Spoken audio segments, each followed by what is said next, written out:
ಈಗ ಇದಕ್ಕೆ ಸಂಬಂಧಪಟ್ಟಾಗ ಡಾಕ್ಯುಮೆಂಟ್ ಕೊಟ್ಟಿದ್ದಾರೆ, ನಾನು ಸಮಿತಿಗೆ ವಹಿಸ್ತೇನೆ, ಚರ್ಚಿಸ್ತೇನೆ. ಅದು ಆಯ್ತಲ್ಲ ಸರ್, ವಿಶ್ವನಾಥದ್ದು ಆಯ್ತು, ಇದಾಯ್ತಲ್ಲ.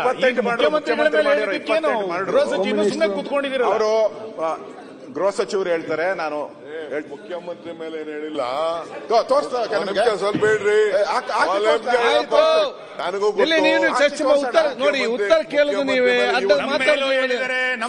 ಪ್ರಮುಖರ ಮೇಲೂ ಹೇಳಿದ್ದಾರೆ, ಮುಖ್ಯಮಂತ್ರಿಗಳ ಮೇಲೂ ಹೇಳಿದ್ದಾರೆ, ಎಲ್ಲದನ್ನು ಹೇಳಿದ್ದಾರೆ. ಸರ್ಕಾರ ನಡೆಸ್ತಾರೆ, ನಿಮ್ ಬಗ್ಗೆ ಹೇಳ್ತಾ ಇದ್ದಾರೆ ಅಂತ ಹೇಳ್ತಾರೆ. ನಮ್ಮ ಪಾರ್ಟಿ ಬಗ್ಗೆ ಹೇಳಿದರೆ ನಮ್ಮ ಪಾರ್ಟಿ ಎಚ್ಚರಿಕೆ ತಗೊಳ್ಳೋದು ಏನೇನು ಬೇಕಾದ್ರೂ ಮಾಡ್ತೀವಿ.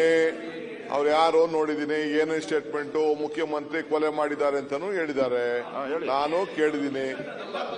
Number including number, I know that. ಅದಲ್ಲದೆ ನಿಮ್ ಪಾರ್ಟಿ ಲೀಡರ್ಗಳ ಮೇಲೂ, ನ್ಯಾಷನಲ್ ಜನರಲ್ ಸೆಕ್ರೆಟರಿ ಬಗ್ಗೆನೂ ಮಾತಾಡಿರೋದು ನನ್ನ ಹತ್ರನೂ ಫೋನಲ್ಲಿದೆ. ನನ್ನ ಬಗ್ಗೆನೂ ಮಾತಾಡಿದೆ. ನಾನು what I am trying to tell, ಅಸೆಂಬ್ಲಿಲಿ ಆ ಹೆಸರುಗಳನ್ನ ತಗೊಂಡು ಲೀಡರ್ ಮಾಡಕ್ಕೆ ಹೆಸರು ತಗೊಳ್ಳಿಲ್ಲ ಸರ್, ಹೆಸರು ತಗೊಳ್ಳಿಲ್ಲ. Let the home minister take what ಹೆಸರು ತಗೊಳ್ಳಿಲ್ಲ. ಮುಖ್ಯಮಂತ್ರಿಗಳ ಹೇಳಿದ್ರ ಬಗ್ಗೆ ಒಂದು SIT ರಚನೆ ಮಾಡಿ, ಮುಖ್ಯಮಂತ್ರಿಗಳ ಬಗ್ಗೆನೇ ಎನ್ಕ್ವೈರಿ ಆಗಬೇಕು. ಮುಖ್ಯಮಂತ್ರಿಗಳೇ, ಯಾಕಂದ್ರೆ ಅವ್ರು ಹೇಳ್ದಂಗೆ ಕೇಳಿ SIT ರಚನೆ ಮಾಡಿ. ಹೋಮ್ ಮಿನಿಸ್ಟರ್ ಆಗಿದ್ರು, ಚರ್ಚೆ ಮಾಡುವಂತ ಹೆಸರಲ್ಲ ಅಧ್ಯಕ್ಷರೇ, ಗೊತ್ತಿದೆ ನಮಗೆ. ಆದ್ರೆ ಅವ್ರ ಹೆಸರು ದೊಡ್ಡ ಮಾತಾಡಿದವ್ರನ್ನ ಬಹಿರಂಗವಾಗಿ ಯಾರೇ ಸಣ್ಣದವನು ಸಣ್ಣ ವ್ಯಕ್ತಿ ಮುಖ್ಯಮಂತ್ರಿಗಳ ಬಗ್ಗೆ ಮಾತಾಡ್ತಾನೆ, ಮಂತ್ರಿಗಳ ಬಗ್ಗೆ ಮಾತಾಡ್ತಾನೆ, ಪ್ರಚಾರ ಮಾಡ್ತಾನೆ. ಪ್ರಚಾರ ಇಲ್ಲಂಗೆ ಮಾಡೋಣ ಅವನ್ನ. ಮಾತಾಡ್ತಾನೆ, ನಾವೇ ಸುಮ್ನೆ ಇರ್ಬೇಕಣ್ಣ. ನಿನ್ ಬಗ್ಗೆ ಮಾತಾಡ್ರೆ ನಾವು ಸುಮ್ನೆ ಇರಲ್ಲ. ನಾವು ಮಾತಾಡಿದ್ರೆ ಟೀಕೆ ಮಾಡಿದೀನಿ ನಾನು. ಸದನದ ಯಾರೇ ಮೇಲೆ, ಯಾವುದೇ ಮುಖ್ಯಮಂತ್ರಿ ಮೇಲೆ ಬಂದ್ರೆ ಇದು ಪಾರ್ಟಿ ಅಂತ ಹೇಳಿ ಬರೋದಿಲ್ಲ. ಶಾಸಕಾಂಗ ಸಭೆ ಯಾವ ದೊಡ್ಡದು ಅಂತ ಹೇಳಿ ಶಿವಲಿಂಗೇಗೌಡರು ಈ ವಿಚಾರನ ಪ್ರಸ್ತಾವನೆ ಮಾಡಿದ್ರು. ನೀವು ಯಾರು ಹೆಸರು ಹೇಳ್ತಾ ಇದ್ದೀರಿ ಅದನ್ನ ಪ್ರಸ್ತಾವನೆ ಮಾಡಿದ್ರು.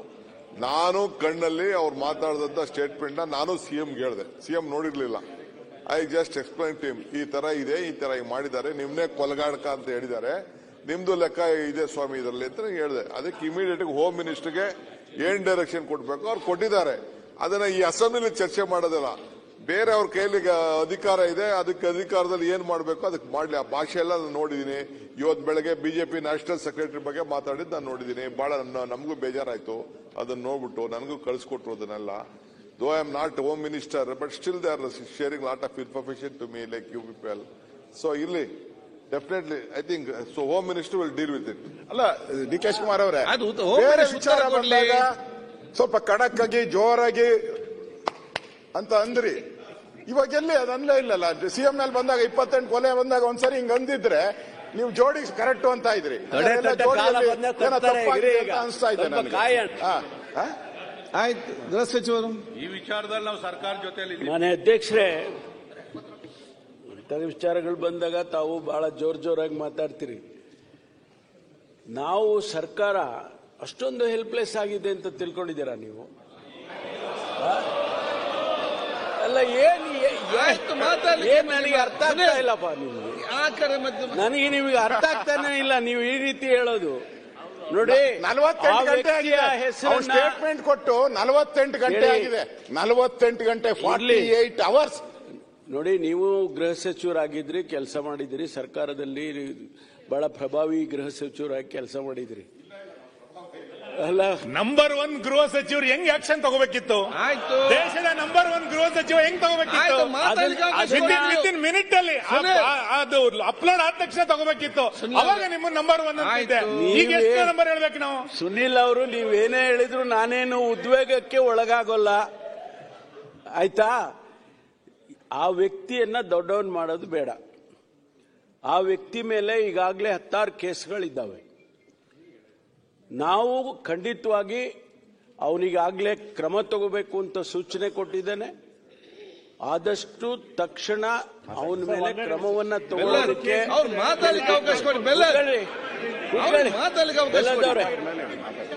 ಆದ್ರಿಂದ ಯಾರನ್ನ ಇಂಥ ವ್ಯಕ್ತಿಗಳನ್ನ ಸಮಾಜದಲ್ಲಿ ಬಿಡೋದಕ್ಕೆ ಸಾಧ್ಯನೇ ಇಲ್ಲ. ಕಾನೂನು ದೇಶದಲ್ಲಿ ಮಾಡಿರೋದೇ ಅದಕ್ಕೋಸ್ಕರ. ಆ ಕಾನೂನನ್ನ ಚಲಾಯಿಸ್ತೀವಿ, ಅವನಿಗೇನು ಶಿಕ್ಷೆ ಮಾಡಬೇಕೋ ಮಾಡ್ತೀವಿ, ಯಾವ ಮುಲಾಜಿಲ್ದೆ ಮಾಡ್ತೀವಿ.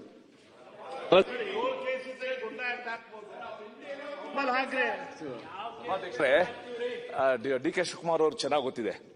ಐ ಥಿಂಕ್ 4 ವರ್ಷದ ಹಿಂದೆ ಸುಳ್ಯಾದ ಒಬ್ಬ ವ್ಯಕ್ತಿ ಅಂದಿನ ಎನರ್ಜಿ ಮಿನಿಸ್ಟರ್ಗೆ ಫೋನಲ್ಲಿ ಮಾತಾಡ್ಬಿಟ್ಟು ಬಹಳ ಅವನ ಉದ್ವೇಗ ಅಂತ ತೋರಿಸ್ಕೊಂಡ.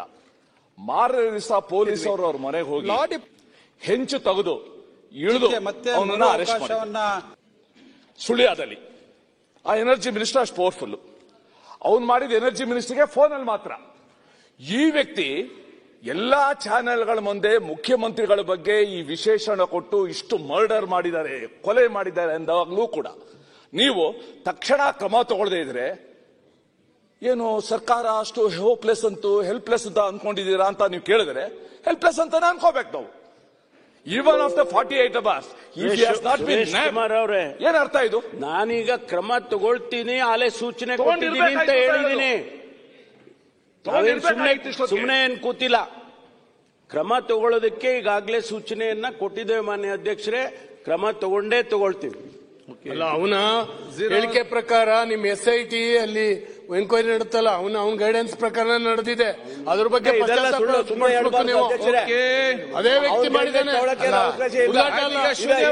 ಇದೆಲ್ಲ ಮಾತಾಡಬೇಡಿ ನೀವು, ಇರೋ ವಿಚಾರ ಹೇಳಿ. ವಿಜಯದಲ್ಲಿ ಇಲ್ಲ ರೀ, ಅವರೇ ಹೇಳಿದ್ದಾರೆ ನನ್ನ ಗೈಡೆನ್ಸ್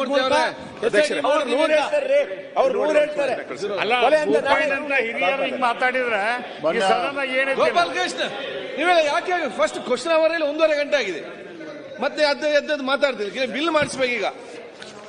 ಮಾನ್ಯ ಸಭಾಧ್ಯಕ್ಷರೇ, ತಮ್ಮ ಮೂಲಕ ರಾಜ್ಯ ಸರ್ಕಾರಕ್ಕೆ ಪ್ರಮುಖವಾಗಿರ್ತಕ್ಕಂಥ ವಿಚಾರವನ್ನ ಗಮನಕ್ಕೆ ತರೋದಕ್ಕೆ ಇಚ್ಛೆ ಪಡ್ತೇನೆ.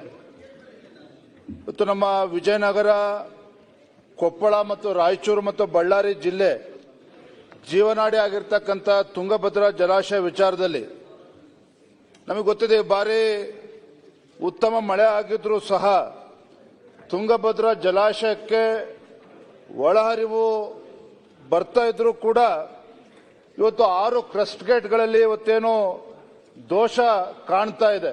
ನಮಗೆ ಗೊತ್ತಿದೆ, ಕಳೆದ ಆಗಸ್ಟ್ನಲ್ಲೂ ಸಹ 19ನೇ ಕ್ರಸ್ಟ್ ಗೇಟು ಮುರಿದುಕೊಂಡು ಹೋಗಿರ್ತಕ್ಕಂಥ ಘಟನೆ ಕೂಡ ನಾವು ನೋಡಿದ್ದೇವೆ. ಇದಾದ ನಂತರ ಅಪಾರ ಪ್ರಮಾಣದಲ್ಲಿ ನೀರು ಪೋಲಾಗಿರ್ತಕ್ಕಂಥದ್ದು ಕೂಡ ನಾವು ನೋಡಿದ್ದೇವೆ. ಮಾನ್ಯ ಸಭಾಧ್ಯಕ್ಷರೇ, ಪ್ರತಿ ವರ್ಷ ಈ ಭಾಗದ ರೈತರು 2 ಬೆಳೆಯನ್ನ ಬೆಳೀತಾ ಇದ್ರು. ಆದರೆ ಈ ಸಲ ಅನಾಹುತ ಆಗಿರ್ತಕ್ಕಂಥ ಕಾರಣದಿಂದ 1 ಬೆಳೆಗೆ ಇವತ್ತು ರೈತರು ತೃಪ್ತಿ ಪಡ್ಕೊಳ್ತಕ್ಕಂಥ ಸಂದರ್ಭ ಸೃಷ್ಟಿಯಾಗಿದೆ. ನಾನಿವತ್ತು ಎತ್ತಿರ್ತಕ್ಕಂಥ ಪ್ರಶ್ನೆ, ಇವತ್ತು ಆ ತುಂಗಭದ್ರಾ ಜಲಾಶಯದಲ್ಲಿ ಇವತ್ತು 100 TMCಗಿಂತ ಹೆಚ್ಚು ಅಲ್ಲಿ ಕೆಪಾಸಿಟಿ ನೀರನ್ನು ಸ್ಟೋರೇಜ್ ಮಾಡೋದಕ್ಕೆ ಅವಕಾಶ ಇರಲಿಲ್ಲ. ಆದರೂ ಕೂಡ ನಮಗಿರ್ತಕ್ಕಂಥ ಮಾಹಿತಿ ಪ್ರಕಾರ 105 TMC ಅಲ್ಲಿ ಸ್ಟಾಕ್ ರಿಸರ್ವ್ ಇತ್ತು ಅಂತಕ್ಕಂಥದ್ದು ಕೂಡ ನಾವು ಕೇಳ್ತಾ ಇದ್ದೇವೆ. ಪ್ರಶ್ನೆ ಏನು ಅಂತ ಹೇಳಿದ್ರೆ మన ಸಭಾಧ್ಯಕ್ಷ, ಅಲ್ಲಿರ್ತಕ್ಕಂಥ ಉಸ್ತುವಾರಿ ಸಚಿವರು ಇದು ಏನು ಕ್ರಸ್ಟ್ ಗೇಟ್ಗಳನ್ನ ತತ್ಕ್ಷಣ ಅಳವಡಿಸಬೇಕಾಗಿತ್ತು. ಈಗ ಎಲ್ಲಾ ಕ್ರಸ್ಟ್ ಗೇಟ್ಗಳಲ್ಲೂ ಕೂಡ ಸಮಸ್ಯೆ ಇದೆ ಅಂತೇಳಿ ಇವತ್ತು ಚರ್ಚೆ ನಡೀತಾ ಇದೆ.